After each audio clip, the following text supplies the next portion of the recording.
Everyone, welcome to my channel. अगर आप हमारे चैनल पे नए हैं तो प्लीज़ हमारे चैनल को सब्सक्राइब कीजिए। सब्सक्राइब करने के बाद इसके साइड में जो बेल आइकन है उस पर प्रेस कीजिए। यहाँ आपको ऑल का ऑप्शन मिलेगा, उस पर सेलेक्ट कीजिए सो दैट हमारे नए वीडियोस की अपडेट आपको मिलती रहेगी। हमारे वीडियोस देखने के बाद उन्हें लाइक कीजिए, शेयर कीजिए सभी के साथ। शेयर करने के बाद प्लीज़ नीचे जाके कमेंट करके बताइए कि आपको हमारे वीडियोस कैसे लगे। Thank you so much. Good morning all of you. आज हम स्टैंडर्ड 7 में chapter number 1 nutrition in plants के बारे में पढ़ेंगे। कक्षा 7 में हमारा फर्स्ट चैप्टर है पादपों में पोषण। इस चैप्टर के अंदर हमें कौन कौन से मेन टॉपिक्स के बारे में पढ़ना है, पहले हम वो जान लेंगे कि हमारे इस चैप्टर के इस पार्ट के मुख्य मुद्दे कौन कौन से हैं। तो हमारा फर्स्ट मेन टॉपिक है पादपों में पोषण विधि। तो हमारे इस पहले टॉपिक के अंदर हम ये जानेंगे कि पादपों में कितनी पोषण की विधियां हैं एवं कौन कौन सी। इसके बाद हमारा सेकंड मेन टॉपिक है प्रकाश संश्लेषण। पादपों में प्रकाश संश्लेषण का प्रक्रम। इस टॉपिक के अंदर हम जानेंगे कि प्रकाश संश्लेषण की प्रक्रिया जो है वह किस प्रकार की जाती है। इसके बाद हमारा third and last one topic है पादपों में पोषण की अन्य विधियाँ।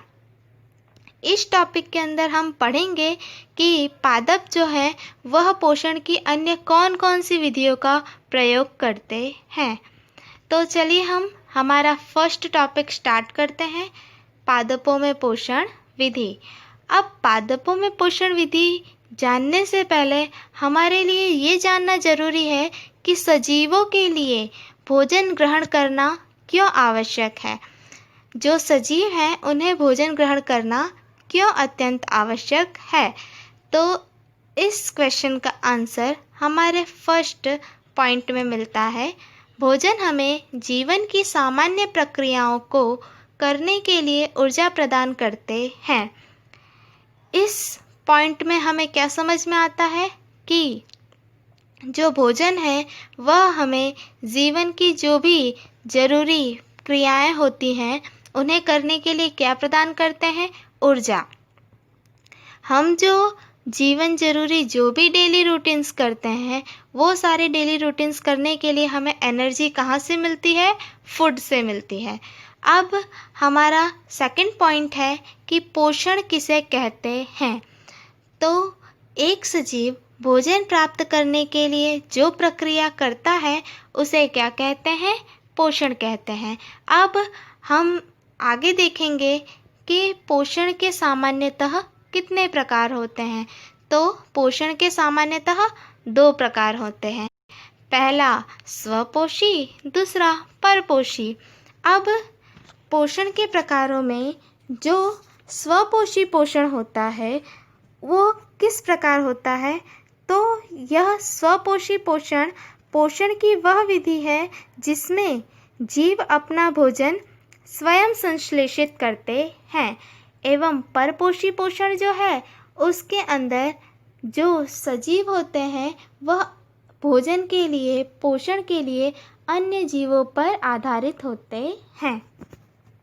तो आइए हम इसके आगे देखते हैं कि स्वपोषी पोषण किस प्रकार होता है और स्वपोषी पोषण के उदाहरण कौन कौन हैं।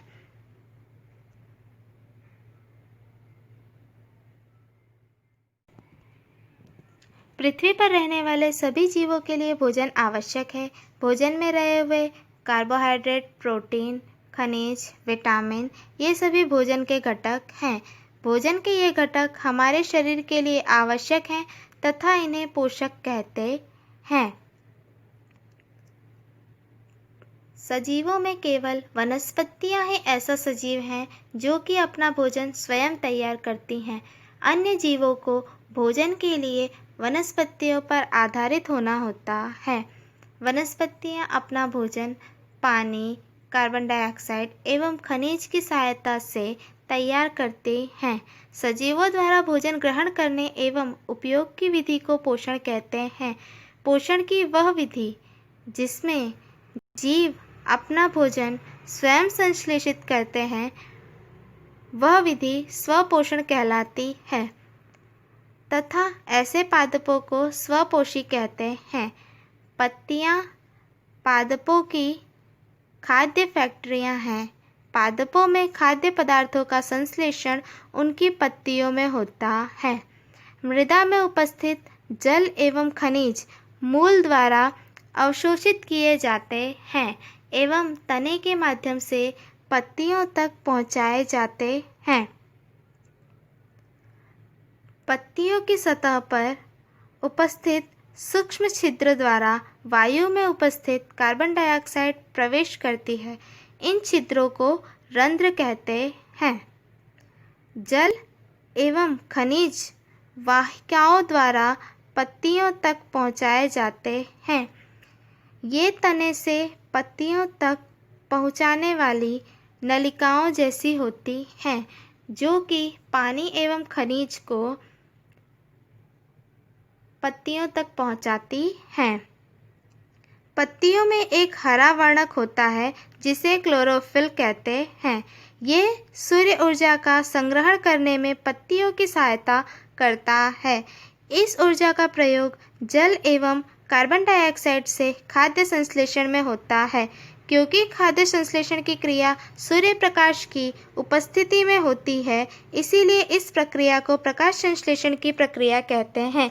इस प्रक्रिया के दौरान पत्तियों की क्लोरोफिल युक्त कोशिकाएं सूर्य के प्रकाश की उपस्थिति में कार्बन डाइऑक्साइड एवं जल से कार्बोहाइड्रेट का संश्लेषण करती हैं।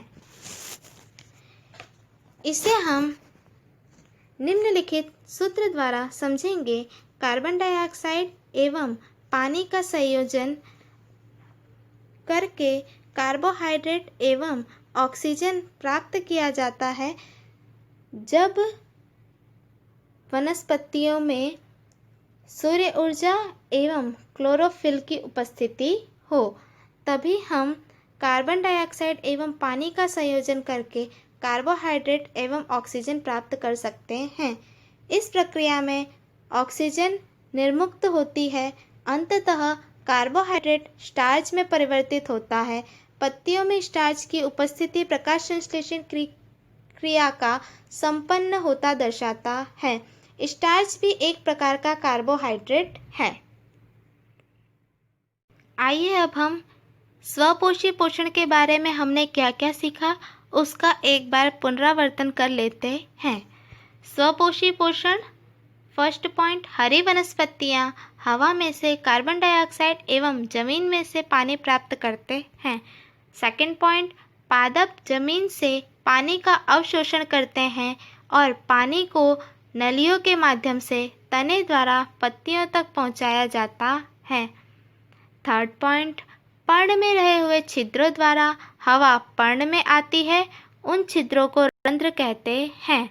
फोर्थ पॉइंट, पत्तों द्वारा पानी एवं कार्बन डाइऑक्साइड का ग्लूकोज एवं ऑक्सीजन में सूर्य ऊर्जा की मदद से रूपांतरण होता है।